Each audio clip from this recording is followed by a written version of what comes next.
There is no organization in the breast cancer space, nonprofit, that is focused on South Asians. Hi, everyone. Welcome to Identity Unveiled. We are a lifestyle platform that discusses career, beauty, and health. Our platform supports the advancement of Asian American women to the executive ranks. So this month is Breast Cancer Awareness Month, and Asian Americans are the first U.S. racial demographic population to experience cancer as the leading cause of death for both men and women.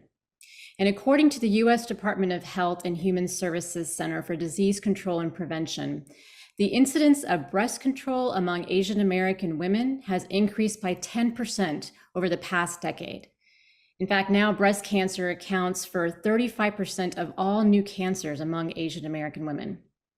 Now, as some of us who are Asian may be familiar with, there's this like cultural taboo that many of us feel that it's difficult to talk about mental and physical health.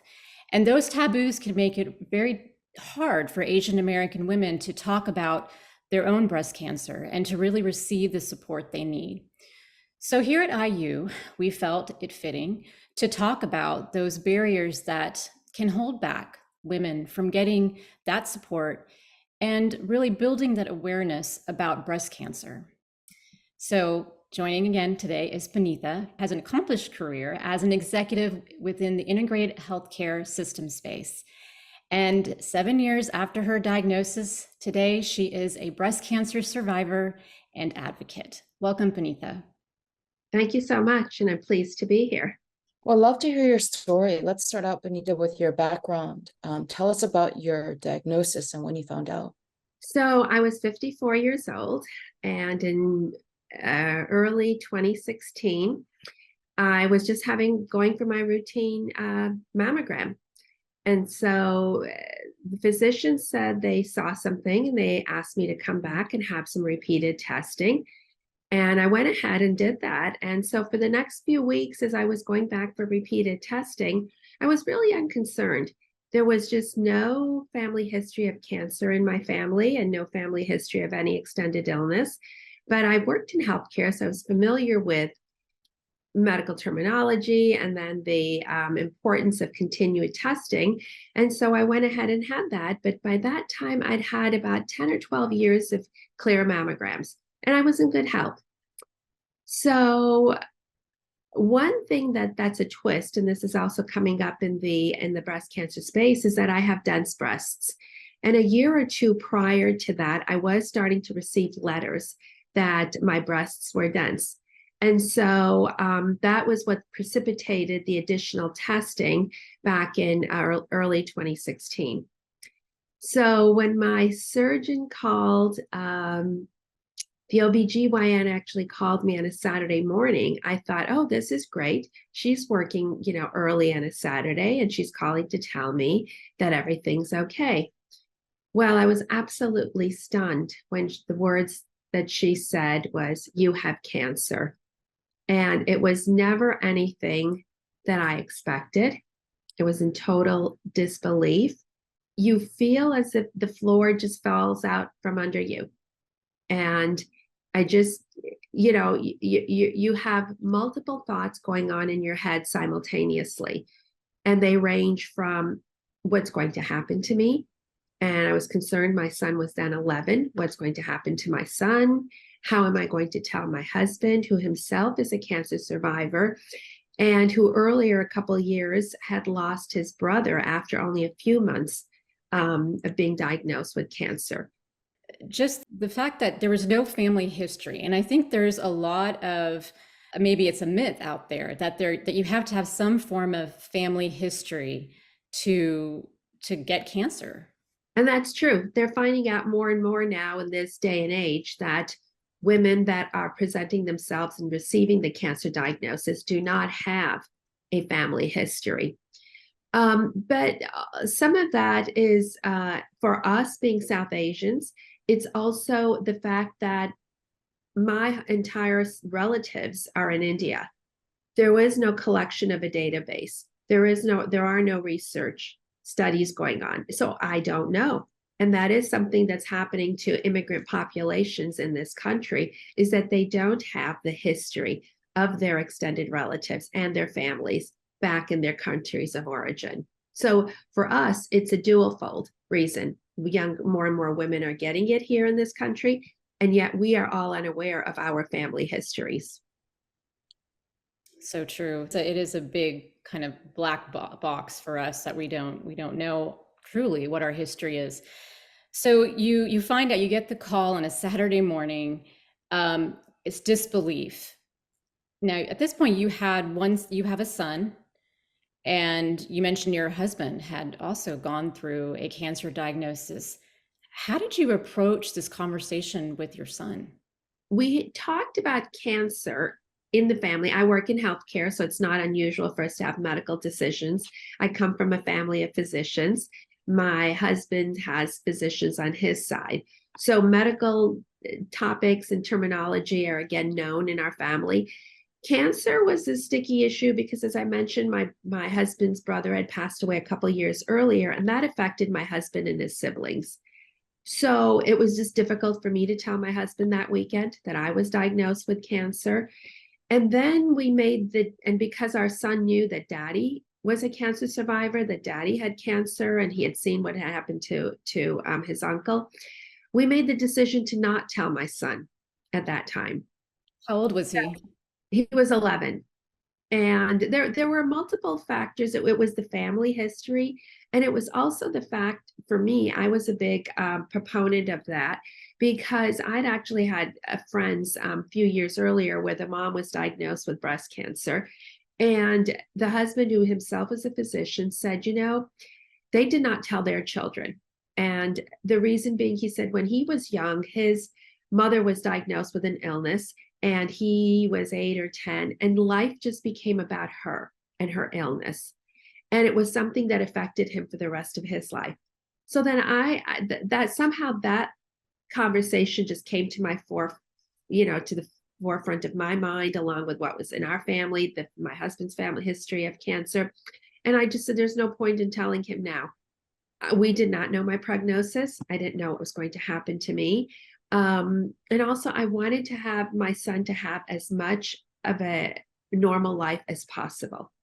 And so we just refrained. And if we did slip into talking about cancer or medical topics, it was such a normal part of our conversation anyway, that my son didn't pick up on it. So if I said I had an appointment to go to, it was just like, I have a meeting with a doctor. That's fine.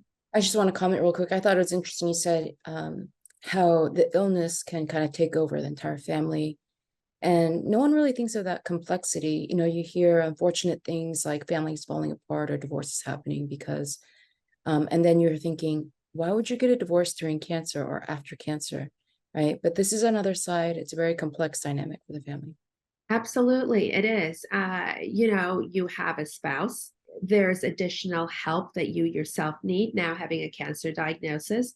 So you need and sometimes there are situations where families are not set up to provide that support. So we did not have my immediate family in the region, but we did have friends. And so I really enlisted their support and just simple things like picking up and dropping off my son from school or taking him to activities, just simple daily life things where I was always available, but now I was not so available. Or if I wasn't feeling well, somebody needed to pitch in. And so that was important. And then fortunately for me, my husband has always been a help in our family activities, and he just pitched in a little bit more. And so it worked. It worked in our case, but it doesn't work without thinking. And every day, what if you have an appointment at that time? Son has to be somewhere. Every day you're managing what's going to happen in those 24 hours. What about when it comes to your friends? I see this is incredible how you talk about the family dynamic. Did you tell your friends? We only told selected family and selected friends. And the friends that I told were mostly our school friends, the moms, I would say, and a few of my own close family, our family friends. And that was just so people did drop off food. And the parents helped, again, managing my son and his activities, taking him along or picking him up or whatever we needed to do. And that was also because I look back and I don't know which one of these factors impacted me, but I do know myself. And I know that for me, again, because I wanted to have or present a normal life as possible, and you don't have the bandwidth to discuss cancer, cancer, cancer every single minute of the day. You have enough between all of a sudden your life is exploded where doctor's appointments and testing, and you're not sure of all this decision making you have to make. So you are already having to learn a basically a new topic immediately. And then you don't have the bandwidth to explain it to well-meaning people. Everybody on the street, well, how are you doing? Well, yeah, I don't know how I'm doing. I don't know how I'm feeling. And have to repeat that repeatedly throughout the day. I just couldn't handle it. So I had to focus on my health care and my self-care, which was body, mind, and soul for me. And that was how I approached it.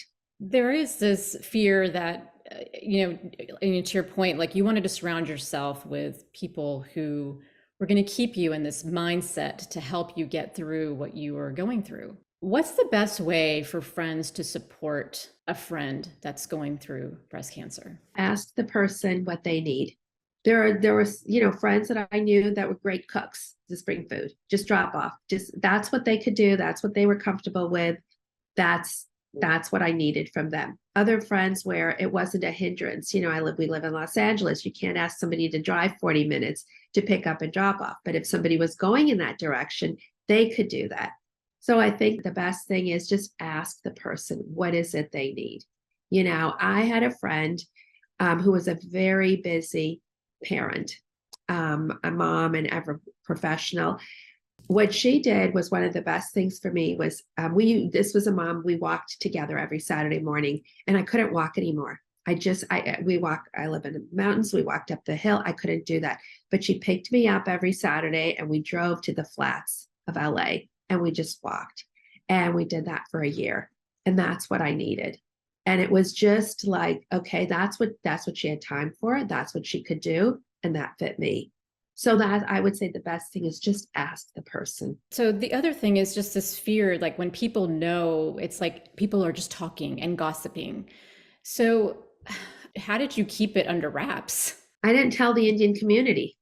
The people that I think that would talk and say something's wrong with her, what happened to the family, in our community, thoughts like that pop out. Some vocalize it, some don't. I do have Indian friends, but they are Indian American. So I knew that judgment may or may not have been there, but pretty much wasn't there. They're like me, they were helpful. And I didn't tell the extended community. Why you don't want to spread this to the Indian community? What would they say about you that would be detrimental? I'm going to speak in general terms, but there's a cultural taboo. First of all, it's your breasts. You don't talk about body parts. It's women. So you're just talking about breast cancer. And then, in our community, there's always, what are people going to think? People are going to talk. What are they going to think about you? Oh, did you do something bad to get that? There's all these cultural taboos. There's all this thinking that's just hard to explain to a non-Asian person. But that's how the community thinks and talks and reacts. And I didn't, and that was not going to be helpful to me. So there was no point in telling people who, at that point, you're forming your own care team and your own personal support team. And so I would think you have to be selfish. And if that was not beneficial to you, why bother? I didn't need to go there for that reason. I think what's amazing is you use the word selfish, and you had to be selfish in this moment to take care of you. That's really hard, especially in our culture and for Asian women. Yes, that is absolutely true. And I have spoken with Asian women who do not have that support at home, but I am not married to an Asian man. My husband is white.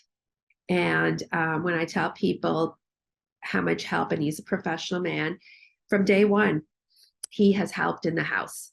There's never been a discussion that, I would say on my part, there has been a discussion, but I know that I have it much better than a lot of women out there from any culture. So that was just not an issue for me.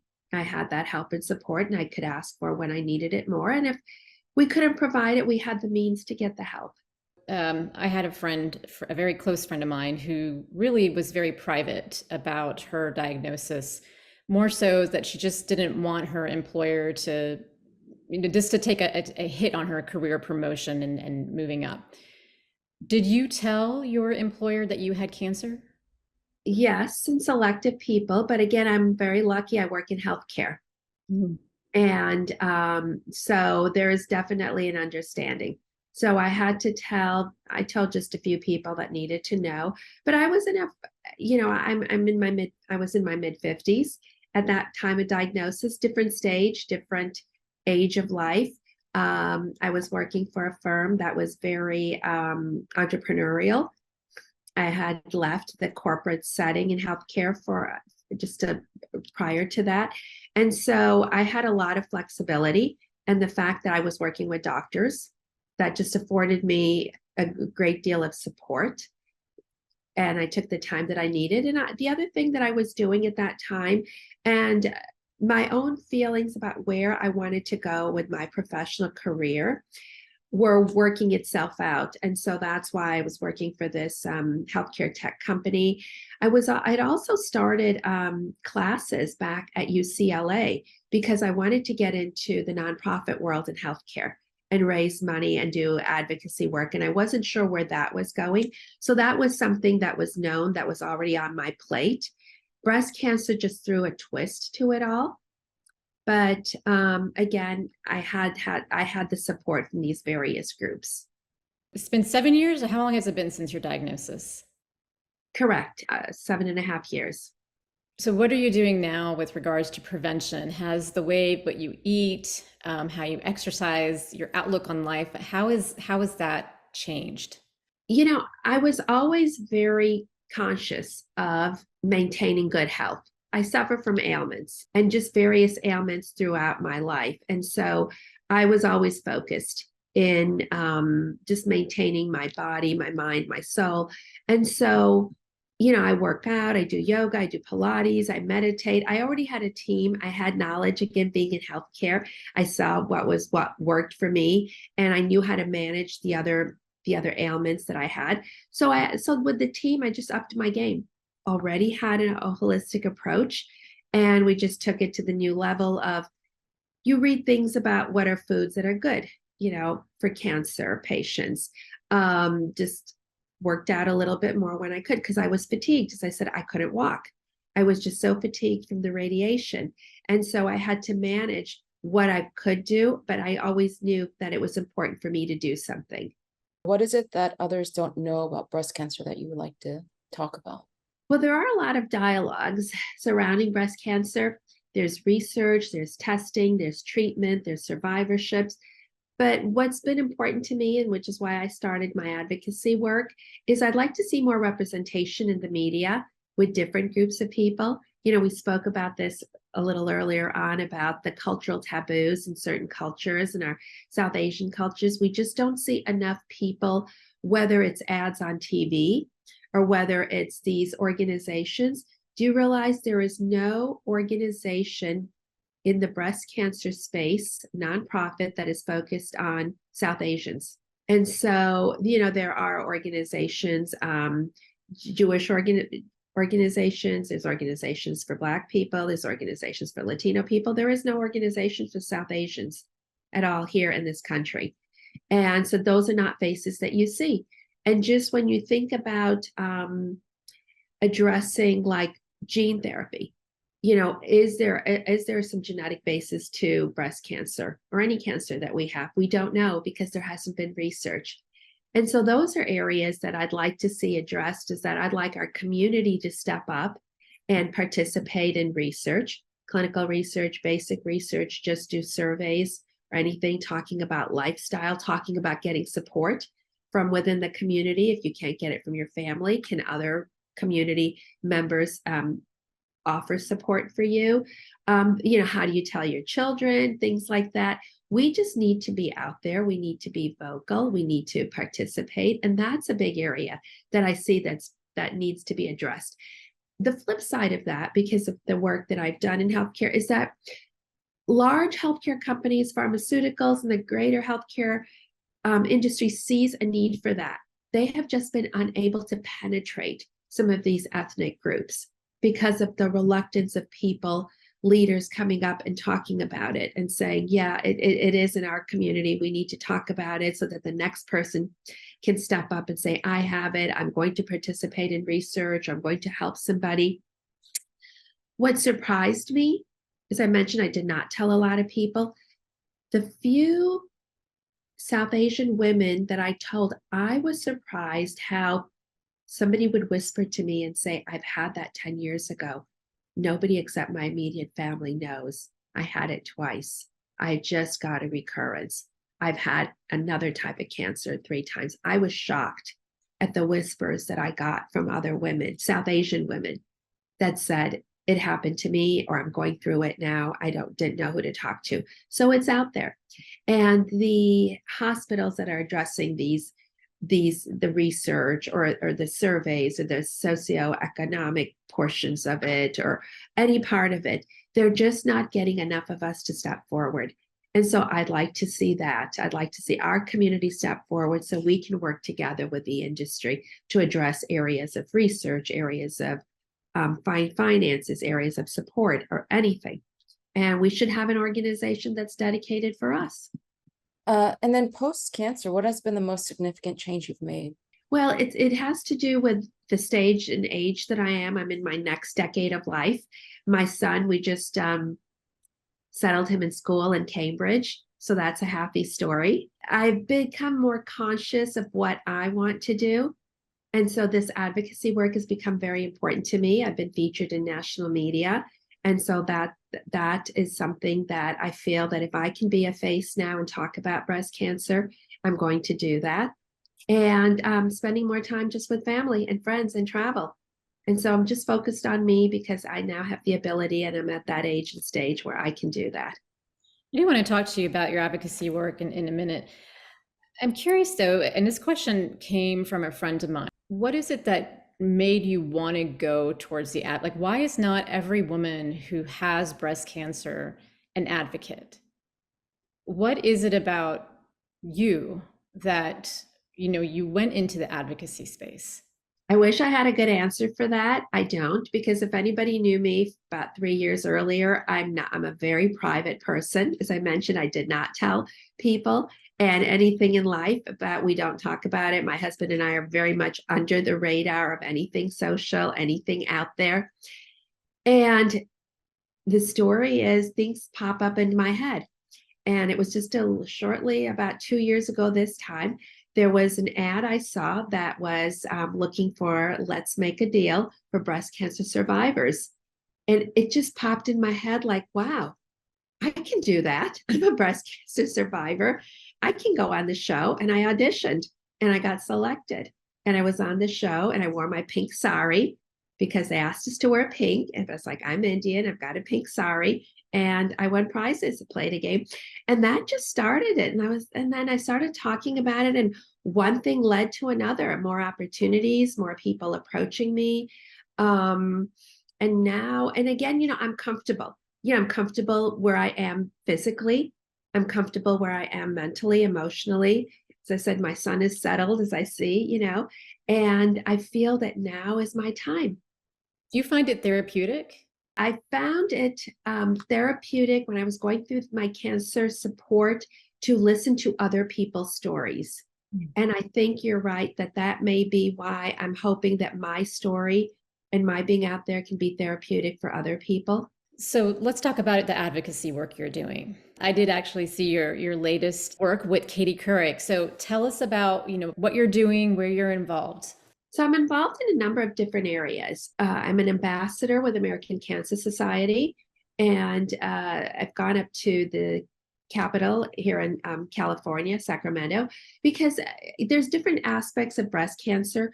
That aspect specifically is because during my treatment, I had the opportunity to participate or to elect to undergo testing, genomic testing, which was not approved clinically, and my insurance company would not pay for it. So when I elected to have that testing done to inform my treatment plan, I paid out of pocket. So American Cancer Society is now working, again, this is 7 years later, has been working for a number of years to get state legislatures to pass laws that enforce healthcare payers to cover certain types of testing. And one of those is the testing that I elected to do to pay out of pocket for, which informed my treatment plan. So that's one story I have. And that's a very important story to tell people. And that gets into whole science and advocacy, but it also gets into the financial considerations for healthcare. As we know, there could be a lot of out of pocket. So I do a lot of work with them for that reason. And then, as I mentioned, the Let's Make a Deal, they were promote breast cancer awareness during October. So I was happy to participate in that. And then Exact Sciences is a genomic company, which actually makes one of the tests, the genomic test that I had. So I become a spokesperson for them to encourage people of all different races and show representation and talk about how that testing that I elected to pay for out of pocket informed and changed my whole treatment plan with cancer. And then let's see, Parade magazine featured me in their national publication, talking about everything from a South Asian woman having breast cancer to my story, my journey, my testing, my outcomes, and how I'm living life. And then I actually coordinated, conceptualized the first South Asian webinar that we recently held a few months ago with the South Asian American Policy and Research Institute, which was based in Chicago. They are a nonprofit institute. But, as I was looking for, how do we get South Asian voices out there? And so they were very considerate and partnered with me. And we held the first webinar featuring only South Asian women. And we got to tell our stories. And I thought that was very important. And we have that to share. And then Katie Couric Media. As you know, Katie Couric herself was diagnosed with breast cancer. And so there's been different stories I've done with them, just talking about my journey as a woman with breast cancer. And part of it was the genomic testing that I had. And then recently, just a few weeks ago, they unveiled another story in Katie Couric Media talking about what I wish I'd known when I had breast cancer. And I was also one of the featured patients. So again, there's different aspects to the whole breast cancer story. And I've spoken with them in a number of national publications and media. What do you wish you'd known? What you wish you'd known, and this stuff, is that how much support that you need. And I think everybody talks about that. I was pretty strong, and I am pretty strong and pretty contained. And, I thought I worked in healthcare. We have a family I could talk to. I have physicians, friends from whom I got a second opinion. I thought I was good. And it was a friend of mine and a friend of my husband's that for months were telling me, both of us, that I needed to get to a cancer support community. And I finally did 9 months later. And I will tell you, I just did not know how emotionally and physically drained I was, because I was holding it together for me, but for everybody else around me. As I was coordinating life and household and son and activity, and then my appointments and testing and learning everything. And when I crossed, and I would tell them every time I crossed the threshold into the garden, I just felt like I could get let go. And I had trained professionals with whom I could talk to about my vulnerabilities. I had two, the left brain, the right brain. One side of the brain was rational. You're going through this. This is what you need to do for life. You got it. This is next, dinner, tennis lessons, whatever. The other part of the life was why is this happening to me? The emotional turmoil, which I was feeling every minute of the day. What's going to happen, because cancer can recur, because you may not have a positive outcome. Also, I was in excruciating pain. I suffered side effects from all the therapies I had taken. And I had to have infusions to monitor those side effects. And then the infusions had side effects. So there's a lot going on in this space. And the support that I got from that team was just invaluable. So I always tell people, you need to ensure that your medical team is there and you have full confidence. And then you need to put your personal support team together, which includes caregivers for you. So, as an advocate today, when a woman come and whispers in your ear, what do you say about those whispers? Is there something you say to them when they're whispering? Do you encourage them to not whisper? You listen. Everybody isn't ready. I wasn't ready, so I'm certainly not one to push. You listen and you talk, and the relief, and as you mentioned, the therapeutic feeling someone gets, the look in both of your eyes. You've been there. It could be they have a different diagnosis, they have a different setup at home, you've been there. Those thoughts that are circulating in each other's heads, because there's always that uncertainty. And even now, it can come back.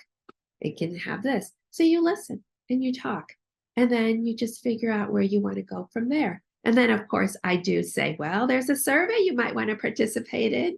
It's anonymous. Maybe have you thought about testing? Have you thought about, research? Have you thought about that? But that comes with time and with knowing.